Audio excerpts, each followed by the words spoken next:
Hello, my YouTube channel peeps, and hello, Mrs. Ulbert. So, if you guys remember from last year ish, the summer, I was doing YouTube videos for my sociology courses, and that's what this is again. So, it's not going to be anything interesting or me yelling about something that well, no, actually, I will be yelling about things that I hate. So, if you guys just bear with me.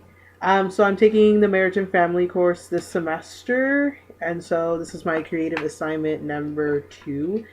So this chapter was about gender, and if a lot of you guys remember from like months ago, I was part of a YouTube collab channel, and it was all about gender and like gender association and how people don't really they all they hear is like gay and they think this, or straight and they think this, and we were trying to show like we're not typical people.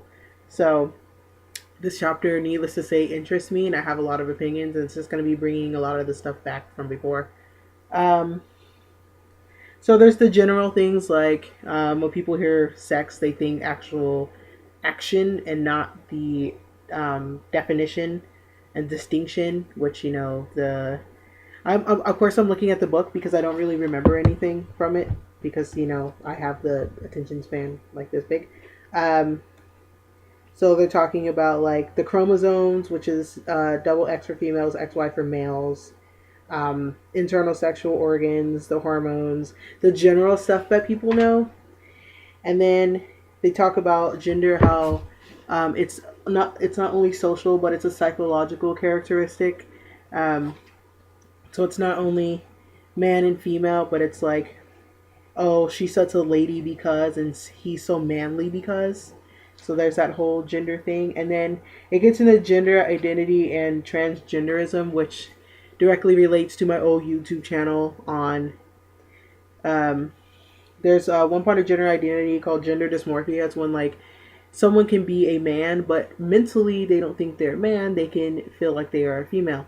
So there's a lot of times like personal situation. I have a friend who is dating someone who does not identify themselves as what they were born as. They identify themselves as what they think they are here, what they know they are here, as I should say. So I don't refer to that person as she just because she was born a woman. If she thinks that she is a man or she knows that she is a man, I'm going to say him. And that's out of respect for that person. There's a lot of people who are like, well, her name is this and she was born this and she has this part, so obviously that's what she is. No, you have to respect that person, and just because of you have your own social aspect on what this is or what God made you doesn't mean that that's what that who that person is internally. So to me, transgender people, I don't really, after a lot of talking with close personal friends who have the same major as me, which is psychology, and talking to people who are identified socially as transgendered, I do not identify transgendered people as transgender. I identify them as whatever they identify themselves as. I'm not going to use the social and psychological term for their category. I'm going to use what they identify themselves as. So if you are a man, you're a man, and that's just the way it is. And people don't agree with that. So people are like, well, this man dresses as a woman on a daily basis, so he's a cross dresser. No, if he identifies himself as a woman, then that person is a woman, and she will be whatever she wants to be and call herself whatever she wants to call herself. Um, so another thing that this chapter covered, um, people think with gay people especially that it affects the way that the child is raised. I don't really think so. That's personal opinion. I can't, I mean, like, I have a mother and a father, so I'm not speaking from experience, but I just don't feel like two females are going to permanently damage or affect, like, a male child. I feel like maybe it's for the better, and that's ridiculously opinionated and just coming from experience, but I feel like if I don't think that women are incapable of teaching men their manly things. I mean, it will probably be a little bit awkward when it comes to the whole sex talk thing, but I'm pretty sure they have uncles and brothers for that. But I don't think that two women raising a man is going to make him gay. Like, that's stupid. Like, they are who they are, and you can't make someone gay anyway. Well, we'll not get into that because they're not talking about that right now. Um, and there's a lot of things like um, gender role socialization, which is like how you hear how men make more money than women, and you're looking at me. Hi, you're staring at me. My friends in the background. Um, Men do make more money than women, but it's whatever because women have they're more capable of holding longer relationships. They live longer. But then there's the also bad. Not only you make less money than men, but you have more susceptibleness to having HIV. So I mean, you make less money and you might live longer if you don't catch AIDS. That really sucks. I don't know where I was going with this, but that's what it says in the book. Oh, and then we have more, which everybody knows, we have more negative body image than men do.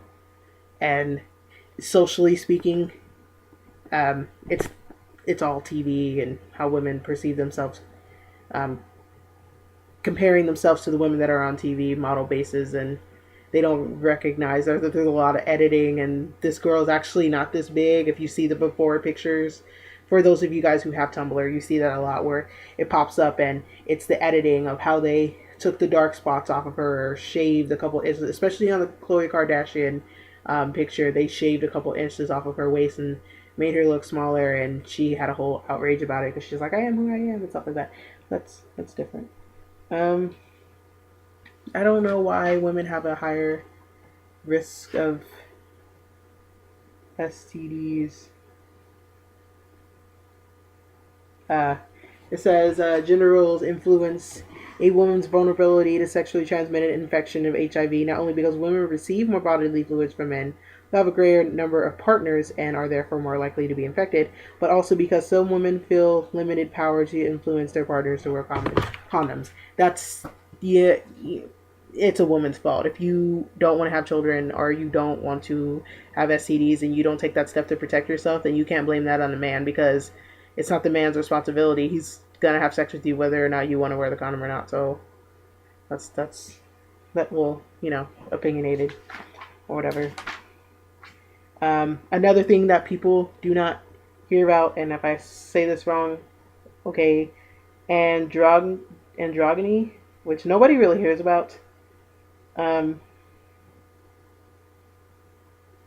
It's when, like, you could be a man but you're a woman at the same time. It has to do with chromosomes and hormones.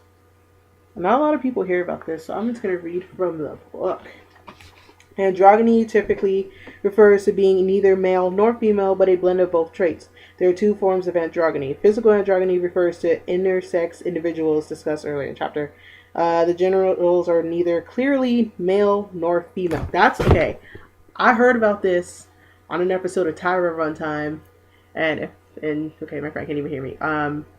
It was like some girl. It was a girl. She identified herself as a woman, so I'm gonna say she was a girl, and her female parts were enlarged, so people couldn't tell if she was a female trying to be a man or a man trying to be a female. That doesn't happen very often. It's a very rare thing, at least from what I've heard. And then there's behavioral androgyny, which refers to the blending or reversal of traditional male or female behavior. It's like, and people I hear generally categorize that in the transvestite category, where a woman wants to be a man, so her mannerisms are mannish and things like that. I don't know if that falls into the category. Hopefully I'll find out later. But it says, so the biological man may be very passive, gentle, and nurturing, and a biological female may be very assertive, rough, and selfish. So it's like gender role switch. Like I said, that doesn't happen very often, so that was really interesting to hear. And then there's people, well, this is kind of under gender role transcendence. You don't really hear about that much either, but it's more accepted now, I think. Now with the whole gay thing and everybody hates gay people, and that's the whole religion part, which is in there, but I made a couple of videos on that. I don't feel like getting into that because people, they can yell at me and hate me, but I will openly say that I support gay marriage, so if you have anything to say, whatever. It's more accepted now, I think, with the whole Like I have cousins who were born females, but they identify themselves as a man. They have man names now, and the whole sex change thing, and it doesn't really bother me. I mean, if you're gonna be who you are, be who you are. Well, who am I to say otherwise? Because it's not my business anyway. Like, if you want to be a man, that's fine with me. So you do that, because I'm over here being a female. I don't even care. Yeah. I think that's pretty much it for this chapter. Um, the next chapter is singlehood, hanging out, hooking up, and cohabitation. So I'm pretty sure you guys will be seeing me. I will do YouTube videos for chapters that are more outspoken that can't hold 300 words. If it's something that's very small, I would do a 300-word essay, but I'm a very outspoken person and very ridiculously opinionated. So for the next chapter, you'll definitely be seeing a YouTube video from me. But until then, hopefully you learned something. If you have any questions, you can ask me and I can give you the link to the book or give you the paragraph that's in the book or give you an opinion. And until then, bye.